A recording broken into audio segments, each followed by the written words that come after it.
deben estar en ninguna competición internacional más. ফিলিস্তিনের সমর্থনে ইউরোপে একের পর এক নজির সৃষ্টি করছে স্পেন।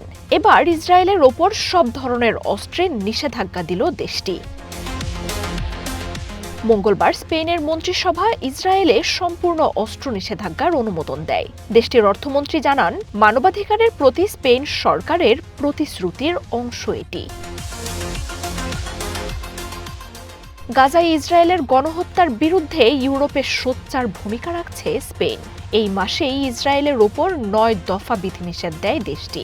ইসরায়েলে অস্ত্র বহনকারী জাহাজ ও বিমান চলাচলে নিষেধাজ্ঞার ঘোষণা দেন প্রধানমন্ত্রী পেদ্রো সানচেজ। দখলকৃত অঞ্চলগুলোতে বসতি স্থাপনে যেসব যন্ত্রপাতি ব্যবহার করে ইসরায়েল, সেগুলো রপ্তানিতেও দেয়া হয় নিষেধাজ্ঞা। Y cooperación para Gaza para alcanzar los 150 millones de euros. এছাড়াও তেল আবিবে জ্বালানি ট্রানজিট ও পণ্য আমদানিতেও বিধিনিষেধ আরোপ করেছে স্পেন। ইউরোপের দেশগুলোতে ফিলিস্তিনের সমর্থনে স্লোভেনিয়া, বেলজিয়াম, নেদারল্যান্ডসও আংশিক নিষেধাজ্ঞা দিয়েছে। তবে ইউরোপের প্রথম দেশ হিসেবে ইসরায়েলে পুরোপুরি অস্ত্র নিষেধাজ্ঞা এই প্রথম। দেশগুলোর আলাদা আলাদা বিধিনিষেধ ছাড়াও ইসরায়েলের ওপর ইউরোপিয়ান ইউনিয়নের নিষেধাজ্ঞার চেষ্টাও চালাচ্ছে স্পেন।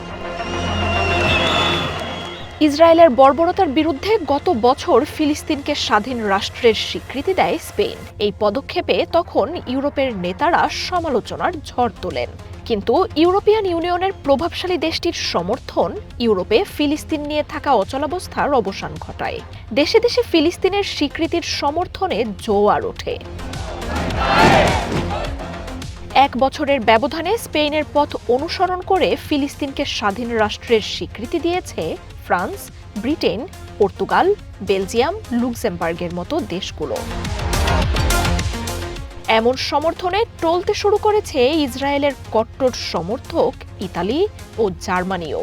ব্যাপক বিক্ষোভ হচ্ছে এসব দেশেও। এর মধ্যেই ইতালি জানিয়েছে, হামাসের অস্ত্র ত্যাগ ও জিম্মিদের মুক্তি হলে ফিলিস্তিনকে স্বীকৃতি দেবে তারাও। মার্জিয়া উপমা, ওয়ান ইন্টারন্যাশনাল ডেস্ক।